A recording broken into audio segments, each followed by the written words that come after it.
Hello दोस्तों, स्वागत है आप सभी का हमारे YouTube channel study with smartness में। आज के इस वीडियो में हम आपके लिए लेकर आए हैं ह्यूमन आई अर्थात मानव नेत्र से रिलेटेड बहुत ही इंपॉर्टेंट 30 एमसीक्यूज। जी हाँ दोस्तों, मानव नेत्र एक ऐसा एक टॉपिक है, चाहे आप किसी भी तरह के एग्जाम में बैठे, सेंट्रल या स्टेट गवर्नमेंट में, टीचिंग एग्जाम में, किसी भी तरह के एग्जाम में बैठे, आपको यहाँ से 2 से 3 क्वेश्चन जरूर देखने मिलते हैं। तो चलिए दोस्तों, स्टार्ट करते हैं आज का हमारा वीडियो और देखते हैं मानव नेत्र से रिलेटेड बहुत ही इंपॉर्टेंट क्वेश्चन। हमारा आज का फर्स्ट क्वेश्चन है, आंखों के अध्ययन को क्या कहा जाता है। जी हाँ दोस्तों, अगर हम आंखों के बारे में बात कर रहे हैं तो हमें इसके अध्ययन के बारे में पता होना चाहिए कि आंखों के अध्ययन को हम क्या कहते हैं। तो यहाँ पर हमारा करेक्ट आंसर है दोस्तों ऑप्शन डी, ऑप्थेल्मोलॉजी। ऑप्थेल्मोलॉजी आंखों के अध्ययन को कहा जाता है, ऑप्थेल्मोलॉजी। सेकेंड क्वेश्चन है हमारा दोस्तों, मानव नेत्र जिस भाग पर किसी वस्तु का प्रतिबिंब बनाते हैं वह कौन सा भाग है। पूछा जा रहा है दोस्तों, मानव नेत्र में जो प्रतिबिंब बनता है वस्तु का वह किस भाग पर बनता है। तो करेक्ट आंसर दोस्तों ऑप्शन डी, दृष्टि पटल। इसे ही हम कहते हैं रेटिना। रेटिना पर हमारे वस्तु का प्रतिबिंब प्राप्त होता है। तो दोस्तों ये बहुत ही इंपॉर्टेंट क्वेश्चन है कि वस्तु का प्रतिबिंब मानव नेत्र में कहाँ बनता है, तो ये दृष्टि पटल अर्थात रेटिना में बनता है। नेक्स्ट क्वेश्चन है, सामान्य मानव नेत्र का दूर बिंदु अर्थात मानव कितनी दूर तक स्पष्ट देख सकता है। यहाँ पे स्पष्ट नहीं देखा बोला गया दोस्तों, यहाँ पर बोला गया कि सामान्य मानव नेत्र का दूर बिंदु कितना होता है। तो इसका करेक्ट आंसर होगा दोस्तों, सामान्य मानव नेत्र का दूर बिंदु अनंत पर होता है। अनंत तक मनुष्य के देखना देख सकता है। किंतु देखिए दोस्तों, यहाँ पर नेक्स्ट क्वेश्चन है हमारा कि सामान्य आँख के लिए स्पष्ट दृष्टि के लिए न्यूनतम दूरी कितनी होती है। तो देखिए दोस्तों, यहाँ पर जब न्यूनतम दूरी की बात की जाती है कि सामान्य मानव आँख के लिए स्पष्ट दृष्टि के लिए न्यूनतम दूरी कितनी होती है, तो ये एक अलग क्वेश्चन बन जाता है। इसका करेक्ट आंसर होता है दोस्तों 25 सेंटीमीटर। जी हाँ दोस्तों, 25 सेंटीमीटर बोलें, 250 मिलीमीटर बोलें या फिर 0.25 मीटर बोलें, ये तीनों ही ऑप्शन इसके लिए सही होंगे। जी हाँ दोस्तों, ये तीनों ऑप्शन इसलिए सही होंगे क्योंकि अलग अलग पैमाने में अलग अलग जो स्केल होती हैं उसमें ये तीनों ही मेजरमेंट किए गए हैं। तो या तो 0.25 मीटर बोल दिए, 250 मिलीमीटर या फिर 25 सेंटीमीटर। तो अगर हम स्पष्ट दूरी के लिए न्यूनतम दूरी की बात करते हैं स्पष्ट दृष्टि के लिए, तो 25 सेंटीमीटर हो जाती है। वहीं अगर हम दूर बिंदु की, मानव नेत्र की दूर बिंदु की बात करते हैं तो वह अनंत पर हो जाती है। दोस्तों फिफ्थ क्वेश्चन है, मानव नेत्र कितने मेगापिक्सल का होता है। ये भी आजकल दोस्तों एग्जाम में बहुत ट्रेंड कर रहा है ये क्वेश्चन कि मानव नेत्र कितने मेगापिक्सल का होता है। दोस्तों मानव नेत्र जो होता है 576, ऑप्शन सी इसका करेक्ट आंसर है। और 576 मेगापिक्सल का होता है मानव नेत्र। चलते हैं हमारे नेक्स्ट क्वेश्चन में, आँख का रेटिना कैमरे के किस भाग के जैसे कार्य करता है। आँख का जो रेटिना होता है दोस्तों, दृष्टिपटल, वह कैमरे के किस भाग की तरह कार्य करता है। तो दोस्तों इसका करेक्ट आंसर होगा, जो आँख का रेटिना है वो फिल्म की तरह, जो पहले ही रील चलती थी, फिल्म चलती थी, उसकी तरह कार्य करता है। कैमरे में जिस तरह से पहले हम रील फिल्म डाला करते थे, उसी तरह ही आँख का जो रेटिना है कैमरे के फिल्म की तरह कार्य करता है। चलते हैं हमारे नेक्स्ट क्वेश्चन में कि आँख के किस भाग की सहायता से आँख के अंदर जाने वाले प्रकाश के परिणाम को घटाया या बढ़ाया जा सकता है।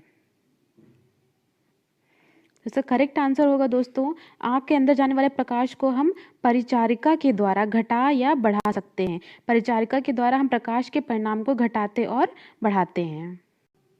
नेक्स्ट क्वेश्चन है हमारा दोस्तों, एट्थ क्वेश्चन है, अपने लेंस की फोकस दूरी को बदलकर दूर या निकट की वस्तु को साफ साफ देख सकने के आँख के गुण को हम क्या कहते हैं। देखिए दोस्तों, जो मानव नेत्र है, जो सामान्य मानव नेत्र है, वो अपनी फोकस दूरी को बदलकर अपने दूर या पास की वस्तुओं को देखने की क्षमता रखता है। तो इस क्षमता को हम कहते हैं समंजन क्षमता। ऑप्शन बी का करेक्ट आंसर है समंजन क्षमता।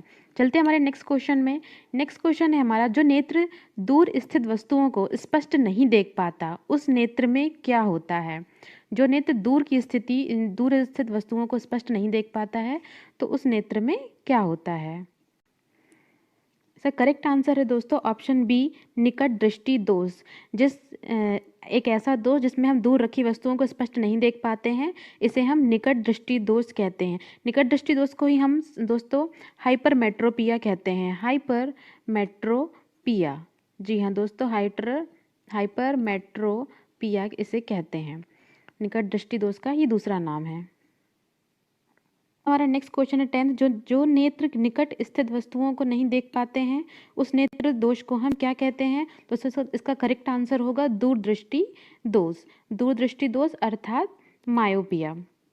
मायोपिया इसका करेक्ट आंसर होगा दोस्तों दूरदृष्टि। जो यदि हम निकट स्थित वस्तुओं को नहीं देख पाते हैं तो उसमें दूरदृष्टि दोष होता है। उसके विपरीत अगर हम दूर की वस्तुओं को नहीं देख पाते हैं तो वहाँ पर निकट दृष्टि दोष होता है। चलते हैं हमारे नेक्स्ट क्वेश्चन में। नेत्र लेंस की फोकस दूरी अधिक हो जाने से कौन सा नेत्र दोष होता है?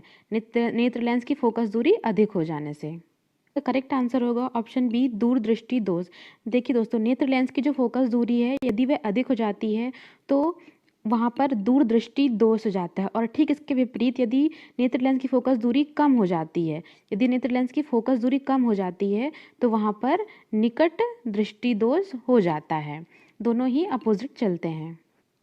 नेक्स्ट क्वेश्चन है हमारा दोस्तों, नेत्र में किसी वस्तु का प्रतिबिंब किस तरह बनता है? नेत्र में वस्तु का प्रतिबिंब जो है वह किस तरह का बनता है?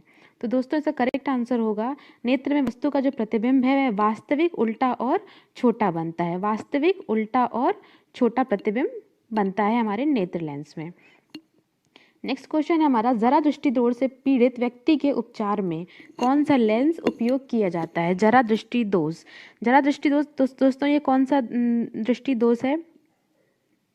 ये एक ऐसा दृष्टि दोष है जिसमें दोस्तों ना तो पास की ही वस्तुएं स्पष्ट रूप से नजर आती हैं और ना ही दूर की वस्तुएं स्पष्ट रूप से नजर आती हैं। तो इसके लिए दोस्तों हम बाईफोकल लेंस का यूज़ करते हैं। बाईफोकल लेंस अर्थात द्विफोकल लेंस का यूज़ किया जाता है पीड़ित व्यक्ति के उपचार में, जिसमें जरा दृष्टि दोष हम कहते हैं और इसमें बाईफोकल लेंस का उपयोग किया जाता है।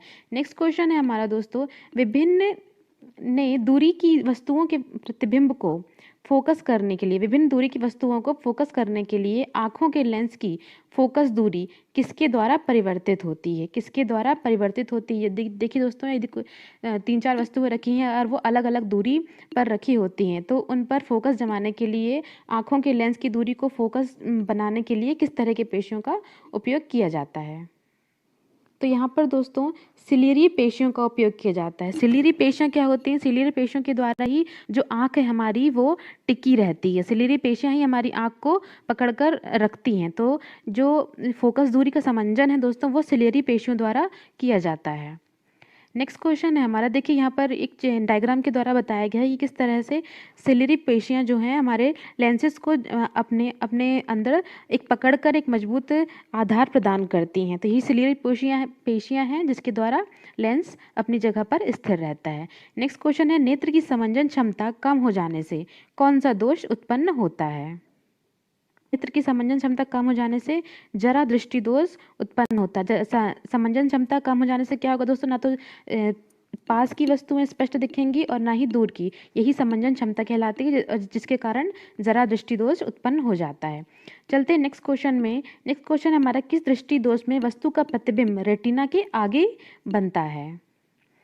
देखिए दोस्तों, मानव नेत्र में क्या होता है, जिस जिस तरह से ये मानव नेत्र है और जो लेंस है हमारा, जो रेटिना है हमारा, जो प्रतिबिंब बनता है वो रेटिना पर बनता है। जो प्रतिबिंब बनता है वो रेटिना पर बनता है। तो किस दोष में जो है प्रतिबिंब रेटिना के आगे बनना शुरू हो जाता है? जो आगे बनने शुरू हो जाता है तो इसमें यहाँ पर हमारा जो है निकट दृष्टि दोष हो जाता है। निकट दृष्टि दोष में दोस्तों जो है प्रतिबिंब वो रेटिना पर ना बनकर उस वस्तु प्रतिबिंब जो है रेटिना से आगे बनने लगता है। तो यहाँ पर निकट दृष्टि दोष हो जाता है। यही प्रतिबिंब अगर दोस्तों रेटिना के पीछे बनने लगे, रेटिना के पीछे यही प्रतिबिंब बनने लगे तो वहाँ पर दूरदृष्टि दोष हो जाता है। नेक्स्ट क्वेश्चन है हमारा दोस्तों, निकट दृष्टि दोष वाले व्यक्ति के चश्मे में कौन सा लेंस उपयोग किया जाता है? व्यक्ति में जो है दोस्तों अवतल लेंस का उपयोग किया जाता है। अवतल लेंस अर्थात कॉन्वेक्स लेंस, कॉन्वेक्स लेंस कहते हैं। कॉन्वेक्स लेंस जो है निकट दृष्टि दोष वाले व्यक्ति के चश्मे में यूज़ किया जाता है। वहीं पर जो दोस्तों अगर हम दूर दृष्टि दोष वाले व्यक्ति की बात करें तो वहाँ पर अवतल लेंस या फिर कॉनकेव लेंस का यूज़ किया जाता है। नेक्स्ट क्वेश्चन है हमारा दोस्तों, किस दोष में नेत्र का क्रिस्टलीय लेंस धुंधला अपारदर्शी हो जाता है? किस दोष में नेत्र का जो क्रिस्टलीय लेंस है वह धुंधला और अपारदर्शी हो जाता है? तो करेक्ट आंसर है दोस्तों मोतियाबिंद। मोतियाबिंद में जो होती है दोस्तों रेटिना के सामने एक सफ़ेद झिल्ली बन जाती है जिससे जो लेंस है वह हमारा धुंधला पड़ जाता है। इसे ही मोतियाबिंद का इस ऑपरेशन के द्वारा नॉर्मली दूर किया जा सकता है। नेक्स्ट क्वेश्चन है, नेत्र लेंस किस तरह व्यवहार करता है? हमारा जो नेत्र लेंस है वह किस तरह व्यवहार करता है दोस्तों? तो यह उत्तल लेंस की तरह व्यवहार करता है। नेत्र लेंस हमारा उत्तल लेंस की तरह व्यवहार करता है। नेक्स्ट हमारा बहुत इंपॉर्टेंट क्वेश्चन दोस्तों, कई बार एग्जाम में आ चुका है कि नेत्र गोलक का व्यास कितना होता है? नेत्र गोलक का व्यास जो होता है दोस्तों, यह 2.3 सेंटीमीटर होता है। नेत्र गोलक का व्यास 2.3 सेंटीमीटर का होता है। चलते हैं नेक्स्ट क्वेश्चन में। अधिक या कम प्रकाश में प्यूपिल, जिसे हम पुतली कहते हैं, का आकार किसके द्वारा निर्धारित किया जाता है? जैसे करेक्ट आंसर है दोस्तों, जो पीपल पुतली का जो आकार है वह आइरिस के द्वारा निर्धारित किया जाता है। जैसा कि एग्जाम में कई बार क्वेश्चन आता है कि जब तेज प्रकाश आता है तो हमारी पुतलियों का जो आकार है वह सिकुड़ जाता है या फैल जाता है। तो दोस्तों, जब हमारे आंखों में तेज प्रकाश पड़ता है तो पुतलियों का आकार सिकुड़ जाता है, ताकि वह कोशिश करता है, आइरिस कोशिश करता है कि जो पुतली पर ज़्यादा से ज़्यादा प्रकाश ना पड़े, इसलिए वह पुतलियों का आकार कम कर देता है। वहीं पर अगर हम कम प्रकाश की बात करें तो कम प्रकाश में पुतलियों का आकार जो आइरिस के द्वारा बढ़ा लिया जाता है, ताकि अधिक से अधिक प्रकाश पुतली पर पड़े और वस्तुएं ज़्यादा स्पष्ट रूप से दिखाई दें।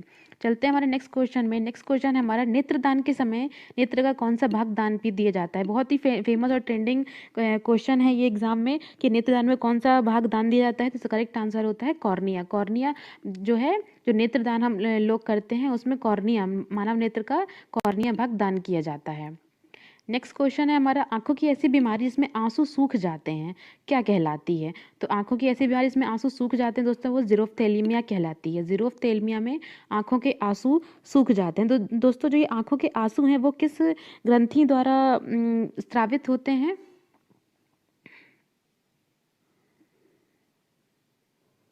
दोस्तों, आंखों के आंसू वो लैक्रिमल ग्रंथि द्वारा स्रावित होते हैं, और जो आंखों के आंसू है वो सिलेरी पेशियों द्वारा नियंत्रित किए जाते हैं। सिलेरी जो पेशी अभी हमने ऊपर समझाया था उसमें उसके द्वारा नियंत्रित किए जाते हैं। तो जो ऐसी जो बीमारी जिसमें आंखों के आंसू सूज जाते हैं उसे हम ज़ेरोफ्थेल्मिया कहते हैं। नेक्स्ट क्वेश्चन है हमारा, वृद्धावस्था में होने वाली बीमारी प्रेसबायोपिया, जरा दृष्टि दोष को ठीक करने के लिए कौन से लेंस का यूज़ किया जाता है? जरा दृष्टि दोष अर्थात प्रेसबायोपिया, जिसमें दोस्तों ना तो निकट की वस्तु स्पष्ट दिखाई देती है और ना ही दूर की वस्तुएं, तो ऐसे दृष्टि दोष को दूर करने के लिए द्विफोकल लेंस या बाइफोकल लेंस का यूज़ किया जाता है। नेक्स्ट क्वेश्चन है हमारा, मानव नेत्र से आंसू किस ग्रंथि द्वारा स्रावित होता है? तो जैसा कि हमने पहले ही बताया, जो आंसू है वो लैक्रिमल ग्रंथि द्वारा स्रावित किया जाता है। नेक्स्ट क्वेश्चन है हमारा, मानव की आंख में किस परत में रक्त पाया जाता है? तो दोस्तों, आपको बता दें दोस्तों, जो मानव की आंख है वो तीन तीन परतों से मिलकर बनी होती है, स्केलेरा, रेटिना और कोरॉइड। स्केलेरा, रेटिना और कोरॉइड तीनों परतों से मिलकर बनी होती है। तो दोस्तों, जो मानव की आंख में आंसू है वो कोरॉइड परत में पाया जाता है। इसका करेक्ट आंसर होगा कोरॉइड परत में आंख में रक्त पाया जाता है। नेक्स्ट क्वेश्चन है, किसी भी लेंस का सूत्र क्या होता है? किसी भी लेंस का सूत्र क्या होता है दोस्तों? इसका ऑप्शन ए सही है, अर्थात किसी भी लेंस का जो सूत्र होता है वो 1/f is equal to 1/v minus 1/u होता है। यहाँ पर जो f है वो फोकस दूरी है, v प्रतिबिंब की दूरी है और u वस्तु की ऑब्जेक्ट की दूरी कहलाती है, फोकस से ऑब्जेक्ट की दूरी। तो दोस्तों, ये हमारा लेंस का सूत्र होता है। इसी में अगर हम प्लस कर देते हैं तो ये किसी भी मिरर या दर्पण का सूत्र बन जाता है। चलते हैं नेक्स्ट क्वेश्चन की ओर। नेक्स्ट क्वेश्चन है हमारा, मनुष्य की आंखों की दृष्टि स्थायित्व कितना होता है? बहुत ही इंपॉर्टेंट क्वेश्चन है दोस्तों, कि आंखों की दृष्टि का जो दृष्टि स्थायित्व है वह कितनी देर तक रहता है? वो तो यह होता है 1/16 सेकेंड, मतलब 1 सेकेंड के 16वें भाग तक, इतने समय तक दृष्टि स्थायित्व रहता है।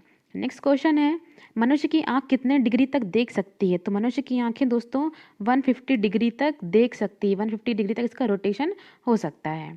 नेक्स्ट क्वेश्चन है, हमारी वीडियो का आखिरी क्वेश्चन है, इनमें से कौन सा जो प्राणी है जिसकी आंख का आकार मस्तिष्क से बड़ा होता है?